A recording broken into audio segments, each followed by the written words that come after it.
உள்ளாட்சி அரசு செய்தியால் இணைவோம். எல்லோருக்கும் வணக்கம். கோயம்புத்தூர் மாவட்டம் தமிழகத்தின் தொழில்துறையிலும் பொருளாதாரத்துறையிலும் விவசாயத்துறையிலும் மிக முக்கியமான மாவட்டம். குறிப்பாக சென்னைக்கு அப்புறம் கோயம்புத்தூர் மாவட்டம் வந்து தமிழகத்தின் வளர்ச்சியில முக்கிய பங்கு வகிக்குது. எப்படி ஒரு மனிதருக்கு உணவு, தண்ணீர், வீடு முக்கியமோ அதோடு சேர்த்து நெடுஞ்சாலைகளும் முக்கியம். சரியான நெடுஞ்சாலைகள் இல்லைன்னா மக்களுடைய பயணமும் தொழில்துறையும் சரியாக இருக்காது. ஸோ காலையில 7 மணிலிருந்து எங்களுடைய ஆய்வை இங்க இருக்கக்கூடிய ஸ்போர்ட்ஸ் டெவலப்மெண்ட்ல இருக்கக்கூடிய மெம்பர் செக்ரட்டரி, பிரின்சிபல் செக்ரட்டரி, முக்கியமாக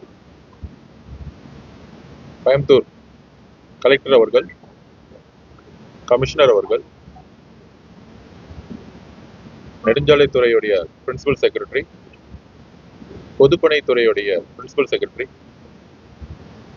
மற்றும் அனைத்து துறையிலும் இருக்கக்கூடிய முன்னணி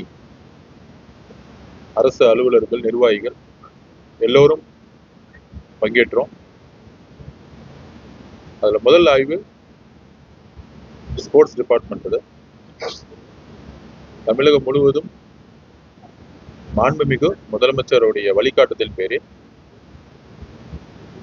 விளையாட்டுத்துறை கல்வித்துறைக்கு சமமாக உயர்த்தணும்னு தனிப்பட்ட முறையில் என்னோட சில உத்தரவுகளை கொடுத்திருக்கிறார். முக்கியமாக தமிழகத்துல போதை பழக்க வழக்கங்கள் இளைஞர்கள் மத்தியில் அதிகமாக இருப்பதும், மது பழக்கம் அதிகமாக இருப்பதும், முக்கியமாக ட்ரக்ஸ் கல்ச்சர் இளைஞர்கள்ட்ட அதிகமானதுனால இன்றைக்கு பெண்களுடைய பாதுகாப்பிற்கு பல்வேறு அச்சுறுத்தல்கள் ஒவ்வொரு நாளும் நம்ம உருவாயிட்டு இருக்கு. ஒரு 8 வருஷம் 9 வருஷத்துக்கு முன்னாடி எல்லாம் ட்ரக்ஸ் வந்து தமிழ்நாட்டில் இல்லை. ஆனா இன்னைக்கு 15-16 வயசு பள்ளிக்கூடத்தில் இருக்கக்கூடிய மாணவர்கள் மாணவிகிட்ட கூட இன்னைக்கு ட்ரக்ஸ் கல்ச்சர் உருவாகி இருக்கு, கஞ்சா பழக்கங்கள் உருவாகி இருக்கு. இதோடைய இம்பாக்ட் தான் பெண்களுடைய பாதுகாப்பு அதிகமான கேள்விக்குள்ளாவதற்கு முக்கியமான காரணங்கள். அதை சரி செய்ய விளையாட்டுத்துறையை வந்து எல்லா இடத்துலையும் ஃபோக்கஸ் பண்ண சொல்லியிருக்காரு மாண்புமிகு முதலமைச்சர் அவர்கள். குறிப்பாக அனைத்து மாவட்டங்களிலும் எங்கெல்லாம் விளையாட்டு திடல்கள், கிரவுண்ட்ஸ் இருக்கோ, அது எஸ்டிஐடி மட்டும் இல்லை, கார்பரேஷன் இருக்கக்கூடிய கிரவுண்ட்ஸ், எஸ்டிஐடி டிபார்ட்மெண்ட் இருக்க கிரவுண்ட்ஸ், ஸ்கூல் எஜுகேஷன் டிபார்ட்மெண்ட் இருக்கக்கூடிய விளையாட்டு மைதானங்கள் எல்லாற்றையும் ஒன்றிணைத்து எல்லா கிரவுண்ட்ஸையும் ஃபெட்லைட் போட சொல்லியிருக்காரு மாண்புமிகு முதலமைச்சர் அவர்கள். ஃபெட்லைட்ஸ் போட்டு மார்னிங் 5 மணிலிருந்து 10 மணி வரைக்கும், ஈவினிங் 3-4 மணிலிருந்து நைட்டு 10 மணி வரைக்கும் விளையாட்டு வீரர்கள், வீராங்கனைகள் மட்டுமல்ல, யார் யாரெல்லாம் விளையாடணும்னு நினைக்கிறாங்களோ அனைத்து கிரவுண்ட்ஸும் மைதானங்களும் ஃபெட்லைட்டை இமீடியட்டா வந்து போட சொல்லி உத்தரவிட்டு இருக்காரு மாண்புமிகு முதலமைச்சர் அவர்கள்.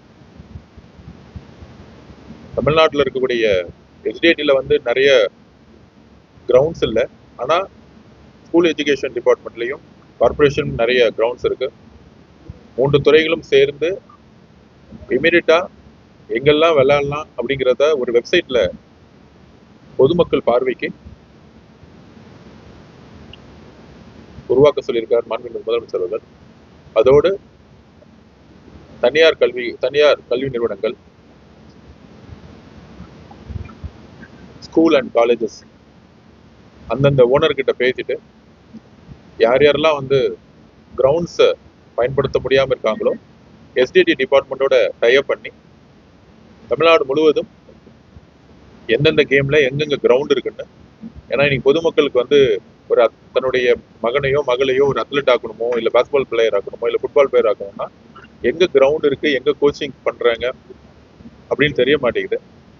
அப்ப விளையாடணும்னு நினைக்கக்கூடிய இளைஞர்கள் கிரவுண்டும் அதுக்கான லைட் ஃபெசிலிட்டியும் இல்லாத பொழுது இளைஞர்களுக்கு வந்து தன்னுடைய டைமை வந்து விளையாட்டுல வந்து கவனம் செலுத்தாத பொழுது ட்ரக்ஸ் கல்ச்சருக்கும் லிக்கர் கல்ச்சருக்கும் அடிக்ஷன் ஆகிறாங்க.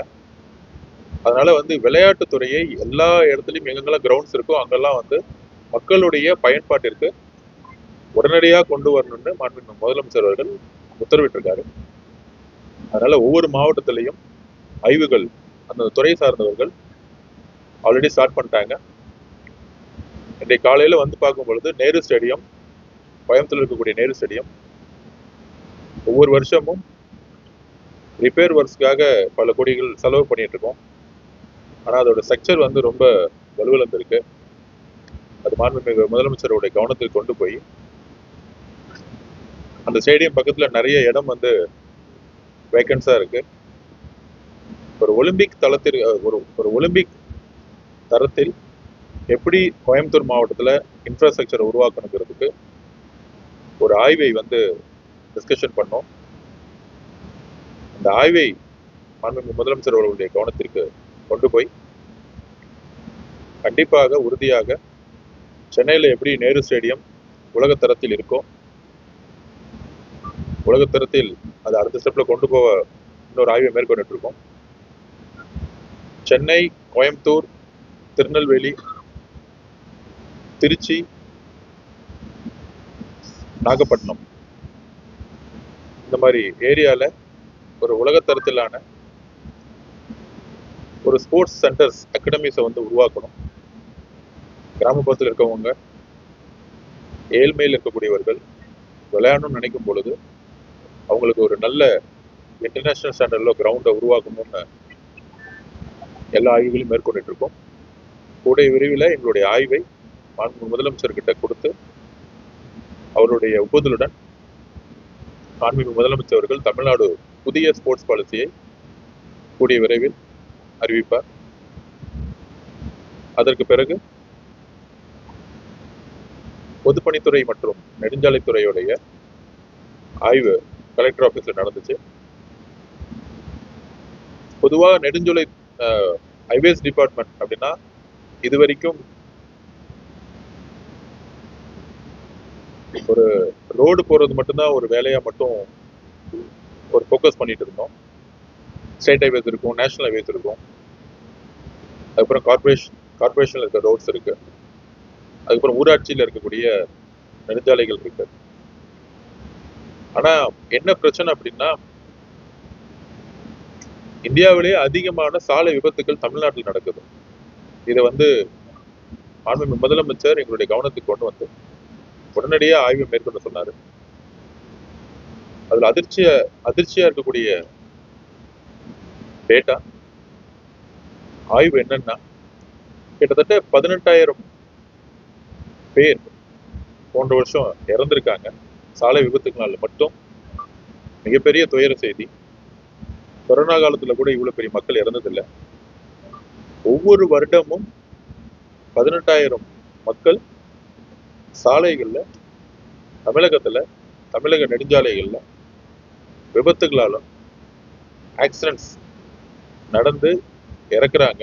இது மிகப்பெரிய இந்தியாவிலே மிகப்பெரிய ஒரு இறப்பு சதவீதம். இதை எப்படி குறைக்கணுங்கிறதா முக்கியமான ஆய்வு. பாலங்கள் கட்டுறோம், ஸ்டேட் ஹைவேஸை வந்து 4 வழிச்சாலைகளா மாற்றுறோம், 4 லேனை வந்து 6 லேனா மாத்துறோம்.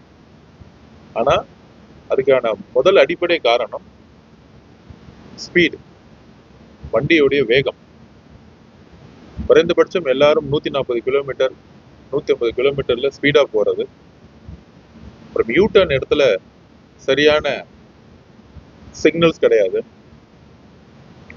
அப்புறம் ஸ்டேட் ஹைவே, நேஷனல் ஹைவேல ஊராட்சி உடைய கண்ட்ரோல் இருக்கக்கூடிய சிறு சிறு சாலைகள் அந்த ஸ்டேட் ஹைவேஸோடையும் நேஷனல் ஹைவே இணைக்கக்கூடிய இடத்துல சரியான பாதுகாப்புகள் இல்லாதனால இந்த ஆக்சிடென்ட்ஸ் நடந்துகிட்டு இருக்கு. இது வரைக்கும் எந்த அரசும் சாலைகள் இன்ஃப்ராஸ்ட்ரக்சருக்கு செலவு பண்ணியிருக்கோம், ஆனா சேஃப்டி அண்ட் செக்யூரிட்டி மெஷர்மெண்ட்ஸுக்கு இது வரைக்கும் நம்ம எந்த அரசும் செலவு செய்தது கிடையாது.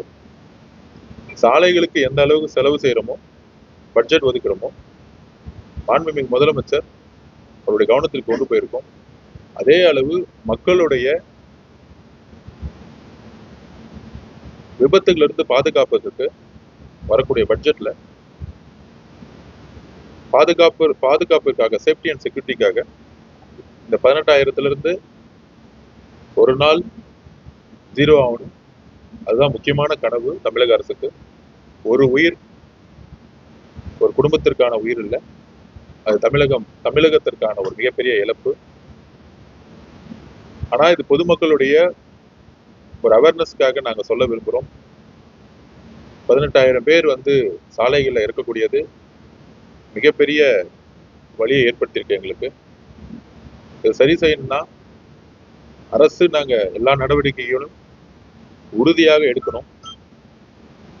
இப்ப கூட ஆய்வுல சொன்னாங்க சார், இங்க இருந்து கேரளா பார்டருக்குள்ள போகும்போது கேரளா கவர்மெண்ட் ஹைவேஸ்ல எல்லா இடத்துலையும் மானிட்டரிங் கேமரா போட்டு 80 கிலோமீட்டருக்கு மேல போனாலும் சீட்டு பெல்ட் போலனாலும் இம்மீடியட்டா அவங்களுக்கான ஃபைனை கவர்மெண்ட் ஒரு அவேர்னஸ் உருவாக்கி இருக்காங்க. எல்லா டிரைவர்ஸும் கேரளா பார்டருக்குள்ள போன உடனே சீட் பெல்ட் போட்டுருவாங்க, ஸ்பீட் லிமிட்டை குறைச்சிருவாங்க. ஆனா தமிழ்நாட்டில் இருக்கக்கூடிய டிரைவர்ஸ் மட்டும், அது லாரியா இருக்கட்டும், இல்ல பிரைவேட் கார்ஸா இருக்கட்டும், இல்ல பஸ்ஸஸா இருக்கட்டும், எந்த விதமான ரூல்ஸ் அண்ட் ரெகுலேஷனை ஃபாலோ பண்றதே கிடையாது. ஆனா கேரளா பார்டருக்குள்ள போன உடனே எல்லா டிரைவர்ஸும் அதை ஃபாலோ பண்றாங்க. அப்ப இந்த ரூல்ஸ் அண்ட் ரெகுலேஷன்ஸை ஃபாலோ பண்ணதுனால கிட்டத்தட்ட 18,000 பேர் ஒவ்வொரு வருஷமும் இறக்கக்கூடியது மிகப்பெரிய 18,000 குடும்பம். அந்த குடும்பத்துல எத்தனை குழந்தைகள் இருப்பாங்க, எத்தனை பெரிய எதிர்காலம் இருக்கும். 18,000 குடும்பத்தோட எதிர்காலத்தை தமிழகம் இழந்துகிட்டு இருக்கு. அப்ப உடனடியாக போர்க்கால அடிப்படையில் இதை சரி செய்யறதுக்கு கடுமையான சட்டங்களையும் மக்களுக்கான விழிப்புணர்ச்சியும், ஸ்பீட் லிமிட்டை குறைக்கிறதுக்கு ஃபைன் சிஸ்டத்தையும் கேரளா அரசு மாதிரியும் டெல்லி அரசு பார்த்தீங்கன்னா, டெல்லியிலையும் அப்படிதான்.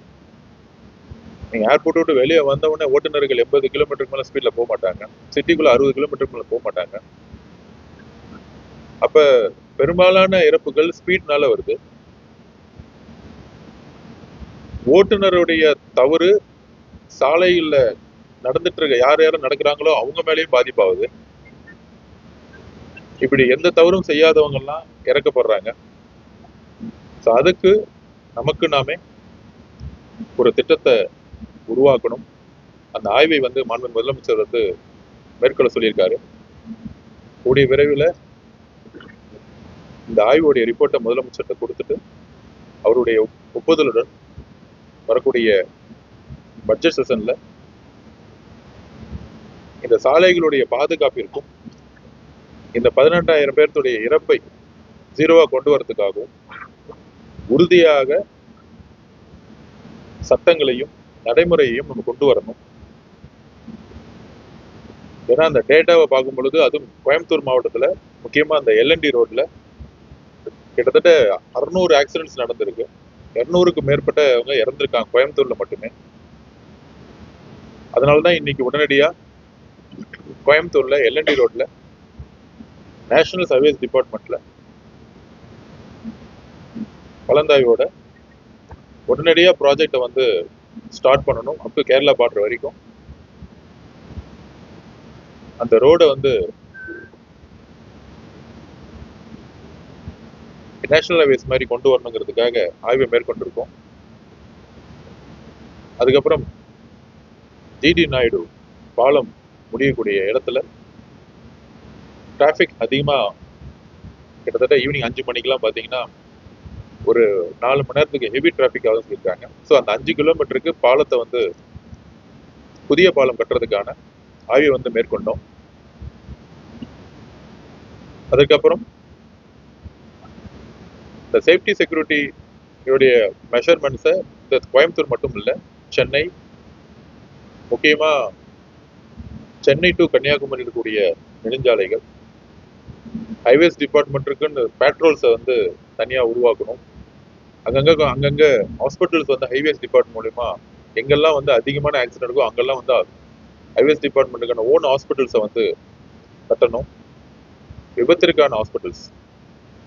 ஸோ இந்த மாதிரி சேஃப்டி அண்ட் மெஷர்மெண்ட்ஸுக்கு வந்து துறை சார்ந்த முடிவுகளை உடனடியாக எடுத்து மக்களுடைய சாலைகளில் வந்து ஒவ்வொரு குடும்பமும் தன்னுடைய பயணத்தில் குழந்தைகளுடன் ஒரு டூர் போவாங்க, ஒரு கோயில் போவாங்க, ஒரு கல்யாணத்துக்கு போவாங்க. சாலைகளுடைய பாதுகாப்பு மக்களுடைய பாதுகாப்பிற்கு ஈக்குவலானது. இங்க இருக்கக்கூடிய அதிகாரிகளிடம் சரி, தமிழ்நாட்டில் இருக்கக்கூடிய எல்லா அதிகாரிகளையும் இந்த 10 நாளா மீட் பண்ணி கடந்த காலத்தில் இருக்கக்கூடிய எல்லா டெண்டர்ஸையும் ரிவ்யூ பண்ணிட்டு இருக்கோம். லாஸ்ட் 1 இயரா நடந்த டெண்டர்ஸை வந்து இன்னைக்கு வந்து நிப்பாட்டி இருக்கோம். கேள்விப்பட்டிருப்பீங்க, ஒரு 3 வருஷத்துக்கு முன்னாடி மழை பெய்யும் போது பாலங்கள் வந்து மழை தண்ணினால வெள்ளத்தினால இடிஞ்சு விழுந்து, அதுக்கு ரீசன் கேட்டால் தண்ணி அதிகமாக ஸ்பீடு வந்துச்சு, அதனால தான் பாலம் வந்து இடிஞ்சு விழுந்துச்சு சொன்னாங்க. திருச்சியில் வந்து கல்லணை வந்து சோழர்கள் டைமில் கட்டின ஒரு டேம்லாம் இன்னைக்கும் வந்து பாலங்கள்லாம் இன்னைக்கும் வந்து உறுதியோடு இருக்கு. அப்படி எதெல்லாம் வந்து பிரச்சனைக்குரியதாக இருக்கும், எல்லா பிரிட்ஜையும், எல்லா ஃப்ளைஓவர்ஸையும், எல்லா பாலங்களையும் தேர்ட் மெம்பர் கமிட்டின்னு சொல்லக்கூடிய ஐஐடி மாதிரி இருக்கவங்களோட ஒரு ரீஆடிட்டிங் கொண்டு போக சொல்லியிருக்கோம். ஏன்னா பாலங்கள் ஏதாவது தவறு நடந்துச்சுன்னா மிகப்பெரிய விபத்துகள் வரும். இதற்கு முன்பு இருந்த துறையில பல்வேறு ஊழல்கள், கமிஷன்னால துறை பாதிக்கப்பட்டது பிடபிள்யூடியும் ஹைவேஸ் டிபார்ட்மெண்ட்டும். அதுல குறிப்பாக எல்லா ஓப்பனாகவே இன்னைக்கு வந்து டிக்ளேர் பண்ணியிருக்கோம். முதலமைச்சர் ஃபண்டோ, முதலமைச்சர் குடும்ப ஃபண்டோ, party fund, minister fund, MLA fund அப்படிங்கிறதெல்லாம் வந்து கிடையவே கிடையாது. மாண்புமிகு முதலமைச்சர் அவர்கள் எல்லோருக்கும் உத்தரவிட்டிருக்காரு, ஊழல் இல்லாத ஒரு நிர்வாகத்தை தமிழ்நாட்டில் உருவாக்கணும். முன்னாடிலாம் வந்து முதலமைச்சர் ஃபண்டுன்னு 11%, மினிஸ்டர் ஃபண்டுன்னு 8%, அப்படின்னு ஒரு 23-25% வந்து யார் யாரெல்லாம் கான்ட்ராக்டர்ஸ் பண்ணாங்களோ அவங்க மேல ஒரு அழுத்தம் இருந்துச்சு.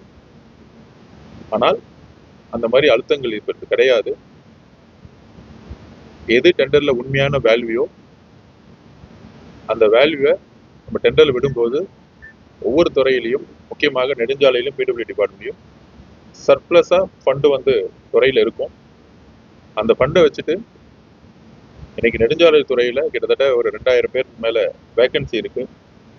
அது மாதிரி பிடபிள்யூ டிபார்ட்மெண்ட்லையும் 10 பேருக்கு இடத்துல 5 பேர் தான் இருக்கிறாங்க. மாண்புமிகு முதலமைச்சருடைய கவனத்திற்கு கொண்டு இமீடியட்டாக அரசு துறையில் இருக்கக்கூடிய எங்கெல்லாம் வேகன்சி இருக்கோ அங்க உண்மையாகவும் நேர்மையாகவும் படித்த இளைஞர்களுக்கு வேலை வாய்ப்பை இந்த 20% ஊழலை ஒழிக்கும் பொழுது, சர்ப்ளஸ் ஃபண்ட் இருக்கும் பொழுது வேலை வாய்ப்பை உருவாக்க முடியும். ஸோ எந்தெந்த துறை, எந்தெந்த டிபார்ட்மெண்ட்ல நம்ம ஜாப் எம்ப்ளாய்மெண்ட்டை உருவாக்க முடியுமோ அதெல்லாம் ரீஸ்ட்ரக்சர் பண்ணிட்டு இருக்கோம். 100க்கு 100% எல்லா டிபார்ட்மெண்ட்லையும் வேக்கன்சி இல்லாம பிடபிள்யூ டிபார்ட்மெண்ட் நெடுஞ்சாலைத்துறைக்கு வேலைவாய்ப்புகளை வந்து கூடிய விரைவில் உருவாக்கணுங்கிறது முக்கிய பணி.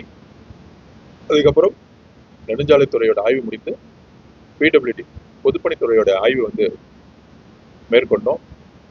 பிடபிள்யூடைய முக்கியமான ஒர்க்கு கோயம்புத்தூர்ல இங்க பெரியார் நூலகம் இதோட ரிவ்யூ பண்ணிட்டு இருக்கோம். இன்னும் ஒரு 3 மாசத்துல இதோடைய ப்ராஜெக்ட் வந்து கம்ப்ளீட் பண்ணப்படும். இந்த பில்டிங்ல என்னென்ன குறைகள் இருக்குங்கிறத இங்க இருக்கக்கூடிய என்ஜினியர் சொன்னாங்க. அதை உடனடியாக ஸ்பாட்லயே வந்து சரி செய்யப்படணும்னு சொல்லிட்டு ஒரு கைட்லைன் கொடுத்துருக்கோம். அதுக்கப்புறம் பிடபிள்யூ டிபார்ட்மெண்ட்டோடைய ஒரு ரீஸ்ட்ரக்சர் ஒர்க்கை வந்து பண்ணிட்டு இருக்கோம். பிடபிள்யூ டிபார்ட்மெண்ட் நம்ம நினைச்சா இந்த பொதுத்துறையை 100 வருஷத்துக்கு ஒரு அனுபவம் வாய்ந்த துறை. எப்படி பெரிய பெரிய நிறுவனங்கள் ஒரு பில்டிங்கை கட்டி லாபம் பார்க்குதோ அதே மாதிரி பிடபிள்யூ டிபார்ட்மெண்ட்டையும் லாபம் பார்க்கணும். ஒரு பெரிய பில்டிங் கட்டின பிறகு ஒரு குறைந்தபட்சம் ஒரு 10% லாபம் இருந்துச்சுன்னா அந்த துறை வந்து ஒரு மிகப்பெரிய வளர்ச்சியை உருவாக்கும்.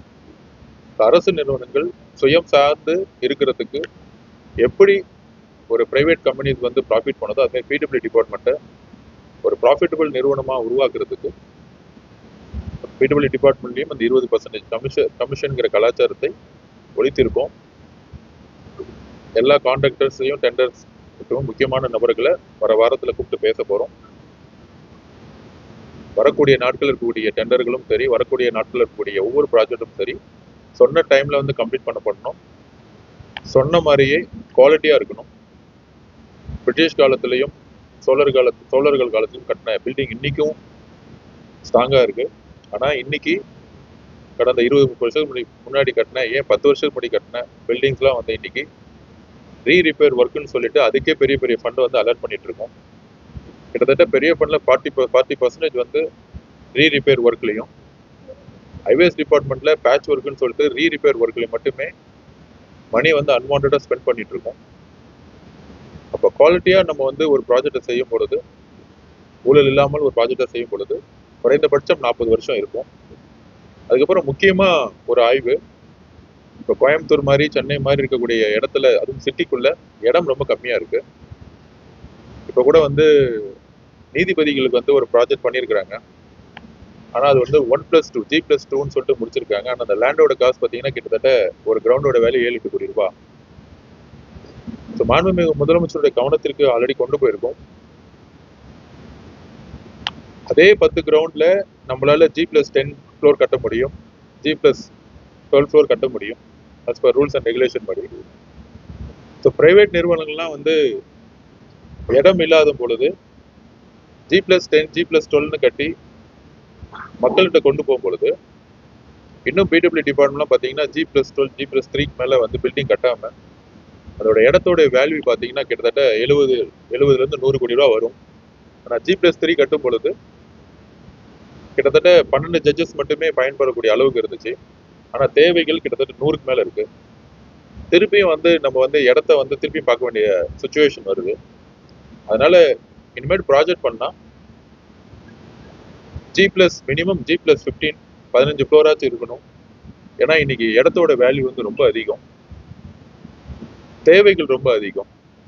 அரசு ஊழியர்களுக்கு எல்லாருக்கும் வந்து வீடு கிடைக்கிறது இல்லை.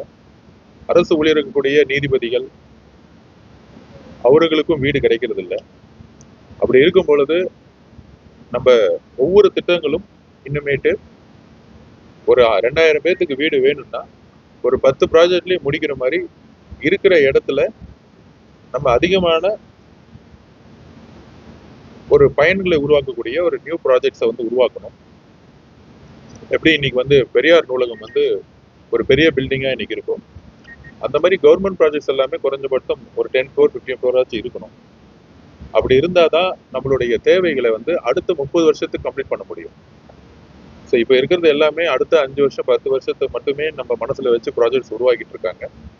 ஸோ இப்பெல்லாம் இனிமேட்டு வரக்கூடிய ப்ராஜெக்டுகள் குறைந்தபட்சம் அடுத்த 40 வருஷத்துக்கு ஒரு ப்ராஜெக்டை அந்த இடத்துல உருவாக்குனா, இப்போ அந்த இடத்துல ஒரு 100 பேர் தான் தேவைப்படுதுன்னா 500 பேர்த்துக்கு தேவையான ஒரு இன்ஃப்ராஸ்ட்ரக்சர் உருவாக்கும் பொழுது திருப்பியும் கவர்மெண்ட் வந்து எதிர்காலத்தில் வந்து இன்வெஸ்ட் பண்ண வேண்டிய அவசியம் இல்லை. ஏன்னா ஃபவுண்டேஷன் மட்டும்தான் அதிகமாக செலவாகும். அதுக்கப்புறம் வந்து ஒவ்வொரு ஃப்ளோருக்கும் செலவு வந்து கம்மி தான். ஸோ இன்னைக்கு வந்து இடத்தோட வேல்யூ தான் ரொம்ப முக்கியம். அதனால வந்து பிடபிள்யூ டிபார்ட்மெண்ட்ல ஒரு நியூ ரீஸ்ட்ரக்சரை உருவாக்குறதுக்கு மிகப்பெரிய ஆய்வை மேற்கொண்டோம். ஸோ இதில் வந்து எங்களுக்கு ஃபுல்லாக 3 டிபார்ட்மெண்ட்டோடைய பிரின்சிபல் செக்ரட்டரிஸ், முக்கியமாக கோயம்புத்தூர் கலெக்டர் அவர்கள் மார்னிங் 6:30 இப்போ வரைக்கும் இங்கே இருக்கக்கூடிய லோக்கல் இருக்கக்கூடிய ஒவ்வொரு பிரச்சனைகளும் அவர் வந்து எடுத்து பேசினாரு. அதுக்கப்புறம் பிடபிள்யூடி டிபார்ட்மெண்ட் பொதுத்துறை பிடபிள்யூ டிபார்ட்மெண்ட் முக்கியமான பணி, எல்லா ஹாஸ்பிட்டல்ஸும் ரொம்ப மோசமா இருக்கு. சென்னையில் இருக்க ராஜீவ்காந்தில இருந்து இங்க இருக்கக்கூடிய அரசு மருத்துவமனையும் சரி, ஹெல்த் மினிஸ்டர்கிட்ட பேசும்போது அதுதான் சொன்னாரு. சார் எல்லா பில்டிங்கும் ரொம்ப பழசா இருக்கு. அப்ப மாற்று இடத்துல கிடைச்சிச்சுன்னா ஹெல்த் மினிஸ்டர்கிட்டையும் மாண்புமிகு முதலமைச்சர்கிட்டையும் பேசிட்டு புதிய ஹாஸ்பிட்டல்களை உருவாக்கி பழைய ஹாஸ்பிட்டல் இருக்கக்கூடிய ரிப்பேர் ஒர்க்ஸை வந்து சரி செய்ய முடியுமா, இல்லை வந்து அதை டெமாலிஷன் பண்ணிட்டு ஒரு நியூ பில்டிங் கட்ட முடியுமாங்கிறது மாண்புமிகு முதலமைச்சருடைய கவனத்துக்கு நாங்கள் கொண்டு போவோம். உறுதியாக ஸ்போர்ட்ஸ்லையும் அரசு மருத்துவமனையும் ஒரு நல்ல இன்ஃப்ராஸ்ட்ரக்சரை உருவாக்குறதுக்கான ஆய்வு இன்னைக்கு நல்ல நல்லபடியாக நடந்துச்சு. தேங்க்யூ. கடந்த ஆட்சி காலத்துல வந்து சர்வதேச தரத்திலான கிரிக்கெட் மைதானம் வந்து உருவாக்குறதா ஒரு திட்டம் போட்டாங்க. நேரு ஸ்டேடியத்தில் வந்து ஆலோசனை அந்த பணி என்ன பண்ண நேற்று தான் வந்து கிரிக்கெட் அசோசியேஷனோட பிரசிடென்ட் வந்து என்னை வந்து பார்த்தாரு. ஸோ நெக்ஸ்ட் ஆய்வில் அவரும் கிரிக்கெட் அசோசியேஷன் வரேன்னு சொல்லியிருக்கிறாங்க. அது இப்போதைக்கு கொஞ்சம் ஸ்டாப் ஆயிருக்கு. ஸோ கிரிக்கெட் அசோசியேஷனோட சேர்ந்து எஸ்டிஐடியும் சேர்ந்து அந்த அந்த இடம் வந்து எப்படி வந்து பயன்பாட்டுக்கு கொண்டு வரணும்னு சொல்லிட்டு ரீஸ்ட்ரக்சர் பண்ண சொல்லியிருக்காரு. அந்த ஸ்டேடியத்தை வந்து ரீஸ்ட்ரக்சர் பண்ணணும்னு சொல்லியிருக்காரு. இன்னும் வேலை வந்து பெருசாக ஆரம்பிக்கல நம்ம. ஸோ நெக்ஸ்ட் விசிட்ல கிரிக்கெட் அசோசியேஷன் பிரசிடென்ட்டும் எக்ஸ்பர்ட்ஸும் வந்து ஆய்வை மேற்கொள்ளும். ஆனா இந்த கார்பரேஷன் கிரவுண்ட் குறைவாக்கும் போது கார்பரேஷன் கிரவுண்டை வந்து எளிய மக்கள் பயன்படுத்த அனுமதிக்கிறது. சில சங்கங்களை அதை எடுத்துக்கிறாங்க, சில தனியார் அமைப்புகள் அதை எடுத்துக்கிறாங்க. இப்போ ஒரு சின்ன குழந்தை போய் விளையாடணும், அதை அனுமதிக்கிறது. இது எப்படி முறைப்படுத்த இதுதான் மாண்புமிகு முதலமைச்சர் என்ன சொன்னார் அப்படின்னா, முதல்ல வந்து விளையாடணும்னு நினைக்கிறவங்களுக்கு ஒரு இடம்ங்கிறது ரொம்ப முக்கியம். அது எங்கேயுமே வந்து எந்த இடத்துலயுமே கிடையாது, சென்னையிலயும் கிடையாது, எந்த இடத்துலயும் கிடையாது. கார்பரேஷன்ல நிறைய கிரவுண்ட்ஸ் இருக்கு. நீங்க பாத்தீங்கன்னா நேரு ஸ்டேடியம் பக்கத்துலயே பாத்தீங்கன்னா நிறைய கிரவுண்ட்ஸ் இருக்கு. ஆக்சுவலா செம்மொழி பூங்கா பக்கத்துல பாத்தீங்கன்னா காலைல விசிட் பண்ணோம், நிறைய கிரவுண்ட்ஸ் இருக்கு. ஆனா வந்து அது இன்னும் ஓபன் பண்ணப்படல. இதுதான் வந்து எஸ்டிடி கார்பரேஷன், அப்புறம் ஸ்கூல் எஜுகேஷன் டிபார்ட்மெண்ட், அப்புறம் பிரைவேட்ல இருக்கக்கூடிய ஸ்கூல்ஸ் அண்ட் காலேஜஸ் எல்லாம் வந்து எம்ஓவி போட்டுட்டு அதை வந்து வெப்சைட்ல போட்டு பொதுமக்கள் எங்கெல்லாம் போய் விளையாடலாம், இளைஞர்கள் எங்கெல்லாம் விளையாடலாங்கிறத பெட்லைட் போட்டுட்டு அலோ பண்ணுங்கிறதா மாண்புமிகு முதலமைச்சருடைய முதல் விஷன். அந்த விஷனுக்கான ஒர்க்கை வந்து ஆல்ரெடி ஸ்டார்ட் பண்ணிட்டோம். அதுக்கான ஆடிட்டிங் நடந்துகிட்டு இருக்கு. ஹை வேல்யூ போட்டு டெண்டர்ஸ் வந்து நிறைய விட்டுருக்காங்க. ஆக்சுவலா குறிப்பாக டிசம்பருக்கு அப்புறம் வந்து எலெக்ஷனுக்கு முன்னாடி நடந்திருக்கக்கூடிய டெண்டர்ஸ்லாம் வந்து ஹை வேல்யூ போட்டிருக்காங்க. அதுக்கான ஆடிட்டிங் வந்து கன்சர்ன் தேர்ட் பார்ட்டி ஆடிட்டிங் நடந்துட்டு இருக்கு. கூடிய விரைவில் டெண்டர்கள் வந்து நியாயமாக எந்த இடத்துல என்ன தேவையோ அதோட கரெக்டான வேல்யூ போட்டு வந்து கூடிய சீக்கிரத்தில் அனௌன்ஸ் பண்ணப்படும். யாரு டெண்டர் எடுத்தாங்களோ ஆன் டைம்ல அவங்களுக்கு அரசியல் ரீதியாகவோ கட்சி ரீதியாகவோ அமைச்சர் பக்கத்துல இருந்தோ எந்த விதமான இடையூறுகள் இல்லாமல் கான்ட்ராக்டர்ஸ் வந்து அவங்க வேலையை வந்து சிறப்பா வந்து முடிக்கணுங்கிறத வந்து நாங்க வந்து ஆல்ரெடி பதிவு பண்ணியிருக்கோம். கூடிய விரைவில் வந்து கான்ட்ராக்டர்ஸோட மீட்டிங் வந்து கூடிய விரைவில் நடக்கும். இல்ல, இது வந்து 2 டிபார்ட்மெண்டோடைய ஒர்க் தான். காலையிலேயே வந்து சம்பத் சாரும் இங்க இருக்கக்கூடிய 2 மினிஸ்டர் வந்து பார்த்துட்டு போயிட்டாங்க. அவங்களுடைய மனு கொடுத்துட்டு போயிருக்காங்க. டோட்டலா கோயம்புத்தூர்லயும் சரி, அவுட்டர்லயும் சரி, என்னென்ன திட்டங்கள் வந்து வேணும்னு சொல்லிட்டு போயிருக்காங்க. அவங்கவுங்க துறை சார்ந்த ஆய்வு வந்து நீ சம்பத் சார் அவங்க துறை சார்ந்த ஆய்வுக்கு போயிருக்காங்க.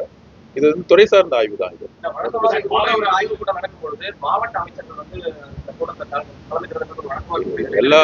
எல்லா அமைச்சர்களும் அந்த துறையில ரொம்ப அவங்களுடைய துறைக்கான ஆய்வுல வந்து ரொம்ப ஸ்பீடா போயிட்டு இருக்காங்க. கோயம்புத்தூருக்கு என்ன தேவையோ அவங்க வந்து கொடுத்துருக்காங்க. அவங்களுடைய திட்டங்கள் என்ன வேணுங்கிறத கொடுத்துருக்காங்க. எல்லாரும் அவங்க டைமை வந்து கரெக்டா பயன்படுத்துகிறது தான் வந்து இதுல வந்து மரியாதை நிமித்தமா கூட இருக்கணும் அப்படிலாம் கிடையாது. அந்தந்த அமைச்சர்கள் அவங்க துறைக்கான வேலைகளை வந்து அவங்க ஆய்வு வந்து மேற்கொண்டுட்டு இருக்காங்க. இதுதான் செகண்ட் அந்த ஃபர்ஸ்ட் ஃபேஸ் முடிச்சு செகண்ட் ஃபேஸ் தேர்ட் ஃபேஸ் அது பிரயோஜனமாகும். அந்த ரெண்டாவது கட்டம் மூணாவது கட்டம் கோயம்புத்தூர் ஃபுல்லா கிட்டத்தட்ட ஒரு 8 ப்ராஜெக்ட்டை பத்தி நாங்க டிஸ்கஷன் பண்ணியிருக்கோம். நீங்க சொன்ன ப்ராஜெக்ட் அப்படிதான் இருக்கு. கூடிய விரைவில் இந்த ஆய்வறிக்கை முடிந்த உடனே கூடிய விரைவில் இப்போ மெயினா வந்து எல்என்டியும் அந்த 5 கிலோமீட்டருக்கான பாலத்தையும் நம்ம டிஸ்கஸ் பண்ணியிருக்கோம். கூடிய விரைவில் ஸ்பீடா வந்து இன்னொரு மேக்ஸிமம் 60 டேஸ்ல வந்து என்னென்ன ப்ராஜெக்ட்ஸ் பெண்டிங்கா இருக்கு என்னென்ன இருக்குங்கிறத நம்ம வந்து கோயம்புத்தூர் வந்து அதிகமா ஃபோக்கஸ் பண்ண சொல்லியிருக்கிறாரு மாண்புமிகு முதலமைச்சர் அவர். கூடிய சீக்கிரத்தில் வந்து அறிவிப்போம். நீங்க சொன்ன அந்த 2 ப்ராஜெக்ட் நீலாபூர் எக்ஸ்டென்ஷன் மற்றும் எல்என்டி பைபாஸ் நிர்வாக சிக்கல் நிறைய இருக்கு. விமானநிலைய ஆணையத்தினுடைய தலையினுடைய சார்ஜ் கிடைக்கலன்னு சொன்னாங்க. இல்ல அது அதுக்கப்புறம் அந்த சைடு கேஸ் பைப்லைன் வந்து வருது. அதனால அங்க அகலப்படுத்த இல்ல அதெல்லாம் இப்போ வந்து issue start out L and T issue start out ஆயிடுச்சு. ஒன்றும் பிரச்சனை இல்லை. ப்ராஜெக்ட் வந்து ஸ்டார்ட் ஆகுது. இன்னும் 2 மாசம் ப்ராஜெக்ட் ஸ்டார்ட் ஆயிடுச்சு. ஆணையத்திலிருந்து இல்ல அது பேசியிருக்கோம். நாளைக்கு இன்னும் 2 நாள்ல டெல்லி வந்து பர்சனலா விசிட் பண்ண போறோம். நாங்களும் பிரின்சிபல் செக்ரட்டரி. ஸோ நெடுஞ்சாலைத்துறை அமைச்சரை வந்து ஒன்றிய அமைச்சரை பார்க்க போறோம். ஸோ என்னென்ன இஷ்யூஸ் இருக்கோ அவங்ககிட்ட அட்ரஸ் பண்ணிட்டு எவ்வளவு சீக்கிரம் வந்து ஆல் டிபார்ட்மெண்ட்டோடைய ஒரு ஒருங்கிணைந்த ஒரு குழுவை போட்டுட்டு எல்லாரும் சார்ட் அவுட் பண்ண போறோம். அதுக்கான ஒர்க்கிங் நடந்துச்சு. அதுக்கான எல்லாரும் வந்திருக்காங்க. எல்லா டிபார்ட்மெண்ட்டும் இனி வந்துட்டு போயிருக்காங்க. No political questions. இது ஆய்வு எல்லாம் பிரின்சிபல் செக்ரட்டரிஸ் எல்லாம் இருக்காங்க. ஆய்வை பத்தி மட்டும் பேசுறேன். எல்லாம் கவனத்துக்கு கொண்டு வந்திருக்காங்க. கோயம்புத்தூர்ல சாலைகளுடைய பிரச்சனை தான் மிகப்பெரிய பிரதான பிரச்சனை. அது தேர்தல் காலத்திலும் வந்து எதிர்கொள்ளிச்சு. கண்டிப்பாக அது சரி தான் இன்னைக்கு காலையில இருந்து அதுக்கான ஆய்வு கூட்டம் தான் மேற்கொண்டுட்டு இருக்கோம். 4 பக்கமும் நாங்க வந்து கவர் பண்ணிருக்கோம். இன்னைக்கு பாஸ்கெட்பால் ஃபெடரேஷன் ஆஃப் இந்தியாவோட பிரசிடென்ட்டா இப்ப நீங்க இருக்கீங்க. அதே நேரம் இப்ப நீங்க ஒரு அமைச்சரா இருக்கீங்க. இது வந்து முரணா இருக்குன்னு சொல்லி இல்ல அப்படிலாம் இல்ல. இது ரூல்ஸ் அண்ட் ரெகுலேஷன் அப்படிலாம் இல்ல. அமைச்சர் வந்து ஃபெடரேஷனோட பிரசிடென்ட்டா இருக்கலாம். அப்படிலாம் ரூல்ஸ் எல்லாம் இல்ல. அதிமுக ஸ்போர்ட்ஸும் தெரியாது, பாலிடிக்ஸும் தெரியாது. சரி